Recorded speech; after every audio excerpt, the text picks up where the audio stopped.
لله نحمده ونستعينه ونستغفره ونؤمن به ونتوكل عليه ونعوذ بالله من شرور أنفسنا ومن سيئات أعمالنا. من يهده الله فلا مضل له ومن يضلل فلا هادي له، وأشهد أن لا إله إلا الله وحده لا شريك له، وأشهد أن محمدا عبده ورسوله. اللهم صل على محمد وعلى آل محمد كما صليت على إبراهيم وعلى آل إبراهيم إنك حميد مجيد. اللهم بارك على محمد وعلى آل محمد كما باركت على إبراهيم وعلى آل إبراهيم إنك حميد مجيد. يا أيها الذين آمنوا اتقوا الله حق تقاته ولا تموتن إلا وأنتم مسلمون. يا أيها الناس اتقوا ربكم الذي خلقكم من نفس واحدة وخلق منها زوجها وبث منهما رجالا كثيرا ونساء، واتقوا الله الذي تساءلون به والأرحام إن الله كان عليكم رقيبا. يا أيها الذين آمنوا اتقوا الله وقولوا قولا سديدا يصلح لكم أعمالكم ويغفر لكم ذنوبكم، ومن يطع الله ورسوله فقد فاز فوزا عظيما. يا أيها الناس فإن خير الحديث كتاب الله، وشر الأمور محدثاتها، وكل محدثة بدعة، وكل بدعة ضلالة، وكل ضلالة في النار. أما بعد فأعوذ بالله من الشيطان الرجيم. بسم الله الرحمن الرحيم. نبئ عبادي أني أنا الغفور الرحيم وأن عذابي هو العذاب الأليم. صدق اللہ مولانا العظیم. انتہائی قابل قدر لائق صد تکریم سامعین مکرم،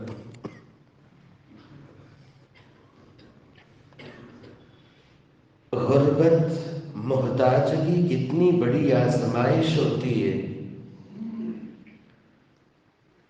غربت اور محتاجگی کا درد لفظوں میں کیسے بولا جائے؟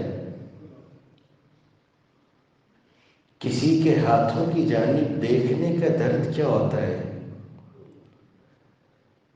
اور اپنے مالک کے چہرے کی جانب دیکھتے ہوئے اپنے جذبات کو چھپانے کا درد کیا ہوتا ہے.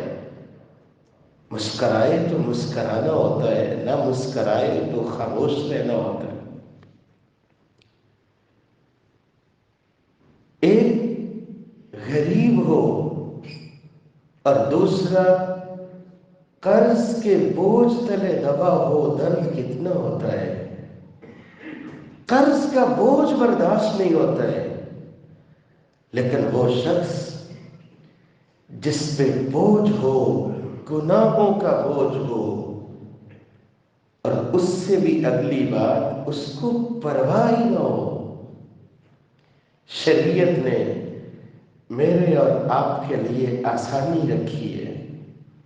ہر شخص کی غلطیاں ہوتی ہیں، خطا کا پتلا ہے انسان. آپ گناہوں کے بوجھ تلے دبے ہو، اگر آپ کو اللہ کے سامنے جواب دہی کا احساس ہے، آپ اس بوجھ سے نکلنا چاہتے ہو، کیا کرنا پڑے گا؟ آج کی ہماری گفتگو کا محور یہی عنوان ہے، ثلاث الکفارات. 3 کام کر لیجئے.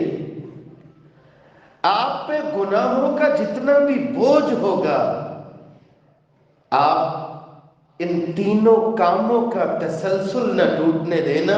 گناہوں کے پہاڑ کیوں نہ ہو، میرا اللہ سارے کی سارے ہی معاف فرما دے گا. صحیح الجامع 3045 نمبر روایت، رسول اللہ صلی اللہ علیہ وسلم نے فرمایا 3 کام ایسے ہیں گناہوں کا کفارہ بن جاتے ہیں. اسباغ الوضوء فی السبع موسم ٹھنڈا ہے، پانی بہت ٹھنڈا ہے، گرم پانی کا انتظام نہیں، پھر بھی اسباغ الوضوء علی المکارہ ہے، وضو کو مکمل کیجیے، یہ سمجھتے ہوئے کہ مجھے پیش ہونا ہے، اللہ کے سامنے پیش ہونا ہے۔ نقل الاقدام الى الجماعات، وضو کرنے کے بعد آپ کو یہ فکر ہونی چاہیے نماز پڑھنی ہے، باجماعت پڑھنی ہے، اللہ کی گھر کی جانب آنا معمولی کام نہیں ہے۔ تیسرا کام انتظار الصلاة بعد الصلاة، ایک نماز کے بعد دوسری نماز کا انتظار ہونا، یہ تبھی ہوگا نا جب اللہ کے ساتھ ایسی گہری محبت ہوگی، اللہ کے ساتھ ایسا تعلق ہوگا۔ یہ تین کام جس کو میسر آ جاتے ہیں، رسول اللہ صلی اللہ علیہ وآلہ وسلم فرماتے ہیں، صحیح ترغیب و ترہیب میں 451 نمبر روایت، من حافظ علیہن، یہ تین کام زندگی میں آ گئے، وضو مکمل کرتا ہے اور باجماعت نماز ادا کرتا ہے، اللہ کے گھر کی جانب آنا سعادت سمجھتا ہے، ایک نماز پڑھ لیتا ہے دوسری نماز کا منتظر ہوتا ہے، عاش بخیر، ساری زندگی گزرے گی میرا اللہ ایسی خیر سے نوازے گا کہ گنتے گنتے تھک جاؤ گے، اس خیر کو شمار نہیں کر پاؤ گے۔ وَمَاتَ بِخَيْرٍ، موت بھی آئے گی تو خیر پہ آئے گی۔ وَكَانَ مِن ذُنُوبِهِ كَيَوْمِ وَلَدَتْهُ أُمُّهُ، گناہوں کا کتنا کو بوجھ ہوگا، آپ ان تین کاموں کو اختیار کر لیجئے، اللہ گناہوں سے ایسے صاف فرمائے گا جیسے آج دنیا میں آنکھیں کھولی ہو۔ الہ العالمین مجھے اور آپ کو ان تینوں کاموں کو اختیار کرنے کی توفیق نصیب فرمائے۔ اللہ کی آواز ہوتی ہے، اللہ اکبر، اللہ اکبر، اشہد ان لا الہ الا اللہ، آپ کو کسی کی کال آتی ہو، پورا گھر جو بھی آواز سنتا ہو فلاں کا موبائل ہے، ہر کوئی آواز دیتا ہے، دیکھو کس کی کال ہے، دیکھو کون کال کر رہا ہے، پتہ نہیں ہے، موبائل اپنے پاس رکھ کر کریں۔ موبائل کی بیل بجتی ہے تو سبھی کہتے ہیں کہ کال آ رہی ہے، اللہ کی جانب سے آواز آتی ہو تو یہ فکر کہاں چلی جاتی ہے؟ باپ کی ذمہ داری، والدہ کی ذمہ داری، اپنے آپ کو بھی سنبھالیے، جن کو اللہ ذوالجلال نے بطور نعمت اور آپ کو ذمہ دار بنایا ہے، اپنے بیٹوں کو سنبھالیے، اپنی بیٹیوں کو سنبھالیے، اللہ کی آواز ہے، اللہ کی آواز کو سنتے ہوئے تیاری کرتا ہے، وضو کرتا ہے، اس کا وضو کرنا ہی اس کے گناہوں کے لیے کفارہ بن جاتا ہے۔ مشکل ہوتی ہوگی موسم کے اعتبار سے، لیکن کامل وضو کرنا میرے اور آپ کے لیے اتنی سعادتوں کا ذریعہ ہوتا ہے۔ وَلَا يُحَافِظُ عَلَى الْوُضُوءِ إِلَّا مُؤْمِنٌ، جتنا ایمان پختہ ہوتا ہے نا اتنا ہی بندہ وضو کا اہتمام بھی کرتا ہے، بہت اچھے انداز سے اہتمام کرتا ہے۔ دیکھا تھا دیکھنے والے کو رنگ اڑا اڑا جاتا ہے، پریشان پریشان، کیا بات ہے، چہرے پہ اتنی پریشانی کیوں ہے؟ جواب دیا تھا، کرتے وضو ہو لیکن پریشانی کیسی؟ کہا آپ نہیں جانتے کس کے سامنے کھڑے ہونے کے لیے وضو کر رہا ہو؟ اگر اہتمام وضو کا ایسا ہو، ایمان والے ایسا ہی اہتمام کیا کرتے ہیں۔ یہ وضو کرنا میرے اور آپ کے لیے شیطان سے نجات کا سامان بن جاتا ہے۔ صحیح بخاری 1142 نمبر روایت، رسول اللہ صلی اللہ علیہ وسلم نے فرمایا تھا، آپ حالت نیند میں ہوتے ہو، شیطان 3 گرے لگاتا ہے، آپ اٹھتے ہو، دعا کا اہتمام کرتے ہو، وضو کرتے ہو، ہر کام کے ساتھ ایک ایک گرہ کھلتی چلی جاتی ہے۔ وضو کا اہتمام کرنا شیطان کی ان گروں کو کھولنے کا ذریعہ ثابت ہو جاتا ہے۔ الہ العالمین ہمیں باوضو رہنے کی توفیق نصیب فرمائے۔ یہ وضو کا اہتمام ہے جس سے ملا کرتی ہے اللہ کی محبت ملا کرتی ہے۔ میرا اللہ فرماتا ہے ان اللہ یحب التوابین ویحب المتطہرین۔ توبہ کرنے والے اور پاکیزگی کو اختیار کرنے والے اللہ ان سے بڑی محبت کرتا ہے۔ کیسی محبت کرتا ہے؟ میرا اللہ محبت کا اظہار فرماتا ہے من بات منکم طاہرا، آپ سونے کے لیے بستر پہ آتے ہو، وضو کر لیتے ہو، میرا اللہ فرشتے کی ڈیوٹی لگا دیتا ہے۔ محبت دیکھیے فرشتے کی، میرا اللہ ڈیوٹی لگا دیتا ہے، ساری رات دعا کرتا ہے اللہم اغفر لہ اللہم ارحمہ، اللہ اپنے اس بندے کو معاف فرما، یا اللہ اپنے اس بندے پہ رحمتوں کی برکھا برسا، اس نے رات گزاری ہے، حالت پاکیزگی میں رات گزاری ہے۔ میرا اللہ ایسے محبت فرماتا ہے کامل وضو کرنے والے فرشتے کو صرف دعا پہ نہیں لگاتا کہ اس کو معاف فرما، وضو کرنے والا وضو کرتا ہے، جہاں جہاں وضو کا پانی لگتا ہے اللہ گناہوں کو دھو دیا کرتا ہے۔ خرجت خطاياه من جسده حتى تخرج من تحت اظفاره، لمبی روایت ہے، ہاتھ ہے، پاؤں ہے، آنکھیں ہیں، جہاں جہاں پانی گزرتا ہے حتیٰ کہ ناخنوں سے نیچے بھی اللہ گناہوں کو دھو دیا کرتا ہے۔ سیدنا عثمان رضی اللہ تعالی عنہ وضو فرما رہے تھے، مسکرانے لگے، کہنے والے نے کہا کہ امیر المؤمنین مسکرانے کی وجہ کیا ہے؟ آپ وضو کر رہے ہو مسکرائی جا رہے ہو؟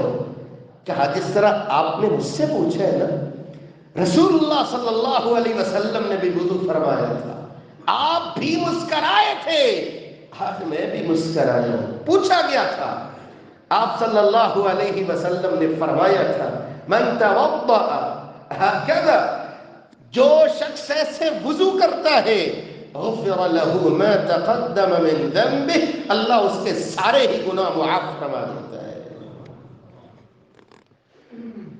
اللہ محبت فرماتا ہے، کس انداز سے؟ محبت کا انداز دیکھیے، ما منکم من احد یتوضأ فیسبغ الوضوء، کوئی بھی وضو کرتا ہے، کامل وضو کرتا ہے، پھر اپنی زبان سے کہتا ہے اشہد ان لا الہ الا اللہ وان محمد عبدہ ورسولہ، وضو کے بعد یہ دعا زبان پہ ہوتی ہے، الا فتحت لہ ابواب الجنت الثمانیہ یدخل من ایہا شاء، جنت کے 8 دروازے اللہ ذوالجلال کھول دیا کرتے ہیں جس سے چاہے جنت کا مہمان بن جائے۔ وضو کا اہتمام کرتے ہوئے رات کو سوتے ہوئے جب بندہ یہ دعا پڑھتے ہیں اللہم اسلمت وجہی الیک وفوضت امری الیک، دعا کا اہتمام ہوتا ہے۔ رسول اللہ صلی اللہ علیہ وسلم فرماتے ہیں اس حالت میں موت آ جاتی ہے، موت شمار ہوگی، فطرت میں موت آئی ہوئی شمار ہوگی، نجات کی راہ میرا اللہ آسان فرما دے گا، اٹھے گا قبر سے، میدان حشر میں پہنچے گا، میرا اللہ ایسا نور عطا فرمائے گا، وضو کرنے والے کو جو ملے گا دور دور سے دیکھنے والے رشک کرتے رہ جائیں گے، دلیل ہوگا یہ آ رہا ہے، امت محمدیہ کا فرد آ رہا ہے۔ رسول اللہ صلی اللہ علیہ وسلم نے فرمایا تھا ان امتی یأتون یوم القیامہ غرا محجلین من آثار الوضوء، میری امت کے لوگ آئیں گے وضو کے اعضاء کس انداز سے چمکتے ہوں گے الہ العالمین مجھے اور آپ کو اچھے انداز سے وضو کا اہتمام کرنے کی توفیق نصیب فرمائے۔ وضو کرنے کے بعد مسجد میں آنا دوسرا کام جو بن جاتا ہے میرے اور آپ کے گناہوں کا کفارہ بن جاتا ہے۔ گناہوں کا بوجھ میں اور آپ اگر اس کو سعادت جان لے میرا اللہ مٹا دیا کرتا ہے۔ آنا اللہ کے گھر کی جانب آنا، کوئی شخص کسی کے ڈیرے پہ جاتا ہو، کسی کے گھر جاتا ہو، وہ سمجھتا ہے فلاں کے ساتھ میرا تعلق ہے۔ او بھائی، اللہ ذل جلال سے بڑی ہستی اور کون ہو سکتی ہے جس کا تعلق اللہ سے جڑا ہوا ہو، اللہ کا مہمان ہو۔ جب کوئی آنے والا آتا ہے اللہ کے گھر میں آتا ہے، اس کا آنا اللہ ذل جلال کو کتنا محبوب ہوا کرتا ہے۔ صحیح الجامع 6228 نمبر روایت، آتا تو اللہ کے گھر میں ہے، فَأَجْرُهُ كَأَجْرِ الْحَاجِ الْمُحْرِمِ، بڑی ایک نماز ہے میرا اللہ حج کا ثواب عطا فرما دیتا ہے۔ ایک ایک قدم کو میرا اللہ شمار فرماتا ہے۔ صحیح الجامع 7898 نمبر روایت، آپ صلی اللہ علیہ وسلم نے مخاطب کیا تھا، یا بنی سلمہ فَإِنَّمَا تُكْتَبُ آثَارُكُمْ، خواہش کا اظہار کیا، ہم دور سے آتے ہیں نماز پڑھنے کے لیے، قریب گھر بنانا چاہیے مسجد نبوی کے، آپ نے فرمایا تم چل کے آتے ہو، ہر قدم کو شمار کرتا ہے میرا اللہ، شمار کرتا ہے۔ اٹھنے والا قدم جہاں درجات کی بلندی کا ذریعہ ہوتا ہے وہاں گناہوں کو مٹانے کا بھی ذریعہ ہوتا ہے۔ رسول اللہ صلی اللہ علیہ وآلہ وسلم نے فرمایا تھا، صحیح ترغیب و ترہیب میں 3561 نمبر روایت، وَإِذَا أَتَى مِن قِبَلِ رِجْلَيْهِ، عذاب آتا ہے پاؤں کی جانب سے، اگر عذاب پہنچتا ہے دَفَعَهُ مَشْيُهُ إِلَى الْمَسَاجِدِ، وہ پاؤں جو چل کے آتے ہیں اللہ کے گھر مسجد کی جانب آتے ہیں، میرا اللہ اس سے محفوظ فرماتا ہے، عذاب قبر سے محفوظ فرماتا ہے۔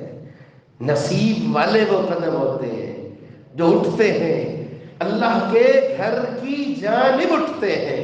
الہ العالمین زندگی بھر ہمیں اسی سعادت کے ساتھ رکھے، محتاجگی سے بچائے۔ یہ قدم اٹھے اللہ کی معصیت اور نافرمانی میں نہیں، بلکہ اللہ کے گھر آتے ہوئے ہمیشہ اٹھتے رہے، اللہ ذل جلال کی اطاعت اور بندگی میں اٹھتے رہے۔ قبر کا بھی اندھیرا ہوتا ہے لیکن حشر کا اندھیرا بہت گہرے اندھیرے ہیں۔ وہ لوگ جو چل کے آتے ہیں اللہ کے گھر کی جانب آتے ہیں، اللہ کے گھر کی جانب آتے ہیں، جیسا بھی اندھیرا ہو۔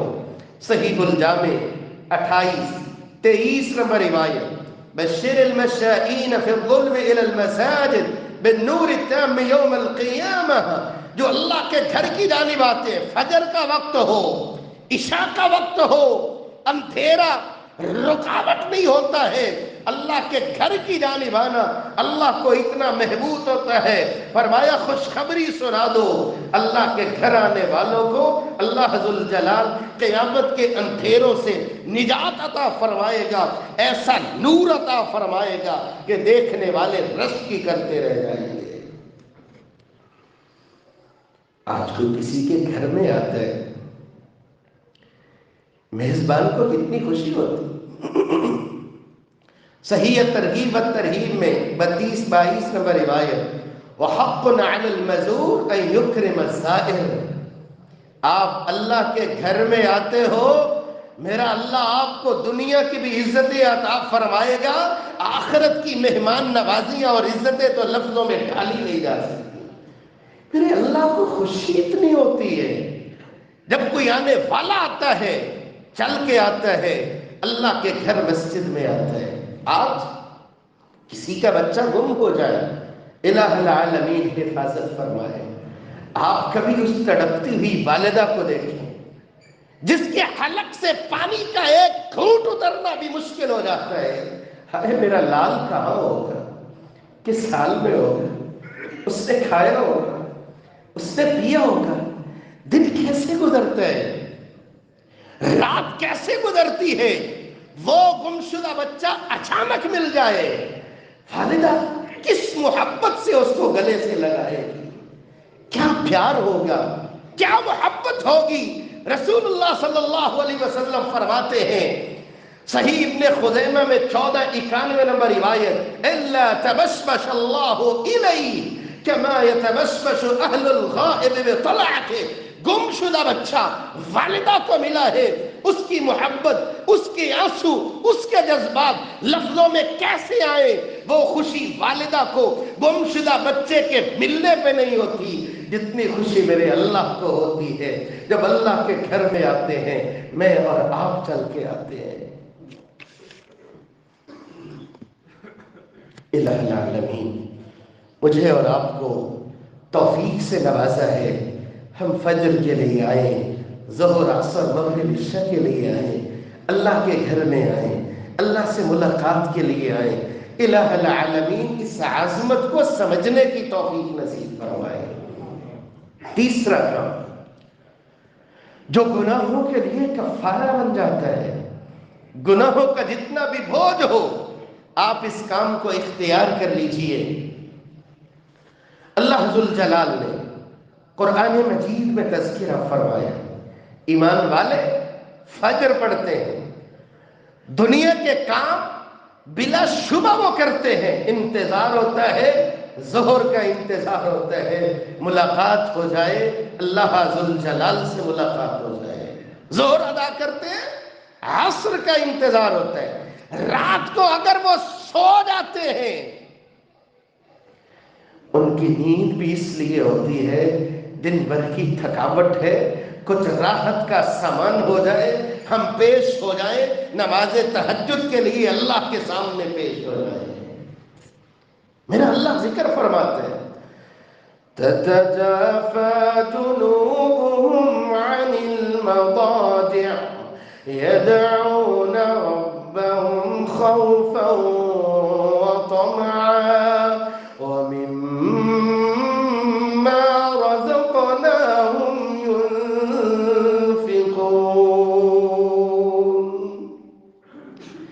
کروٹیں بدلتے ہیں تب بھی اللہ کا ذکر کرتے ہیں، انہیں بہت انتظار رہتا ہے، اللہ ذوالجلال سے ملاقات کا انتظار رہتا ہے.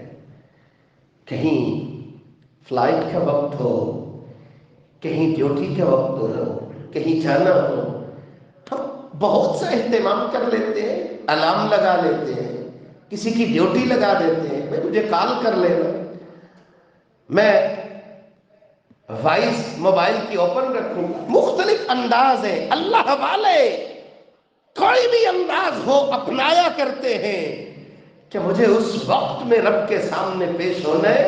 اپنی شان کے اعتبار سے میرا اللہ تشریف لاتا ہے، آسمان دنیا پہ تشریف لاتا ہے، اعلان ہوتا ہے کوئی ماننے والا، ہے کوئی جس کو اولاد کی چاہت ہو، ہے کوئی جسے پریشانیوں نے گھیرا ہو. یہ اعلان ہوتا ہے، اللہ ذوالجلال کی جانب سے اعلان ہوتا ہے. ایک نماز پڑھنے کے بعد دوسری نماز کا انتظار کرنا اللہ ذوالجلال کو یہ بڑا محبوب ہوا کرتا ہے. صحیح الجامع 64-85 نمبر روایت، من كان في المسجد ينتظر الصلاة فهو في الصلاة. ایک شخص مسجد میں بیٹھا ہے، ذکر میں مشغول ہے، انتظار کر رہے، اذان ہوگی نماز پڑھنے کے بعد ہی واپس جاؤ گا. جتنا وقت اس نے مسجد میں گزارا ہے، حدیث کے الفاظ ہے فَهُوَ فِي الصَّلَاةِ، اللہ ذوالجلال اسے جو ثواب عطا فرماتا ہے وہ ایسے ہے جیسے قیام اور رکوع میں وقت گزرا ہو. رسول اللہ صلی اللہ علیہ وآلہ وسلم مغرب کی نماز پڑھاتے، ابن عمر رضی اللہ تعالی عنہ راوی ہے، صلینا مع رسول اللہ المغرب، مغرب کی نماز تھی، آپ صلی اللہ علیہ وآلہ وسلم نکلے، پھر واپس آئے، قد حفظہ النفس، آپ کا سانس پھولا ہوا تھا، آتے ہی خوشخبری سناتے، ابشرو، خوش ہو جاؤ، هذا ربکم قد فتح بابا من ابواب السماء، آسمان کے دروازے کھلے ہیں، اللہ ذوالجلال کی ذات ہے، یباہی بکم الملائکہ، فرشتوں کے سامنے میرا اللہ تم پہ فخر کرتا ہے، اور کہتا کیا ہے، انظروا الی عبدی، دیکھو میرے بندے، قد قضوا فریضہ، ایک نماز پڑھی ہے، وہم ینتظرون اخری، دوسری نماز کے انتظار میں بیٹھے ہوئے ہیں۔ یہ انتظار اللہ ذوالجلال کو بڑا محبوب ہوا کرتا ہے، وانتظار الصلاة بعد الصلاة الہ العالمین۔ یہ تینوں کا کامل وضو کرنا، مسجد کی جانب باجواب نماز ادا کرنے کے لیے اہتمام کرنا، اور تیسرا کام مسجد کے ساتھ ایسا تعلق ہو، ایک نماز کے بعد دوسری نماز کا انتظار کرنا، الہ العالمین۔ یہ تینوں کام ہی ہمیں زندگی میں عنایت فرمائے، اپنے فضل سے، اپنے کرم سے۔ نصیب والے وہ لوگ ہیں جن کے حصے میں یہ سعادت آتی ہے، وہ آباد کرتے ہیں، اللہ کے گھروں کو آباد کرتے ہیں۔ سلسلہ الصحیحہ کی 28 نمبر روایت، ان اللہ لینادی یوم القیامہ، قیامت کا دن ہوگا، میرا اللہ اعلان فرمائے گا، این جیرانی، این جیرانی، میرے پڑوسی کہاں ہیں؟ کیسا منظر ہوگا، اللہ ذوالجلال کی جانب سے اعلان ہو، این جیرانی، میرے پڑوسی کہاں ہیں؟ فتقول الملائکہ، فرشتے کہیں گے، وَمَن يَنبَغِي أَن يُجَاوِرَكَ، اے اللہ آپ تو مالک اور خالق، آپ کے پڑوسی؟ اللہ ذوالجلال خود ہی فرمائیں گے، أَيْنَ عَمَّارُ الْمَسَاجِدِ، أَيْنَ عَمَّارُ الْمَسَاجِدِ، کہاں ہیں دنیا میں میرے گھر مسجدوں کو آباد کرنے والے؟ کہاں ہیں میرے گھر مسجد کی رونق بن جانے والے، جنہیں میرا اللہ یہ شان عطا فرمائے گا، یہ مقام عطا فرمائے گا؟ وہ جنت میں، اللہ کی جنت میں اتنے بلند مقام پہ ہوں گے۔ الہ العالمین، مجھے اور آپ کو مسجد کے ساتھ ایسا تعلق صرف اللہ کی رضا کے لیے بنانے کی توفیق نصیب فرمائے۔ وآخر دعوانا ان الحمد للہ رب العالمین۔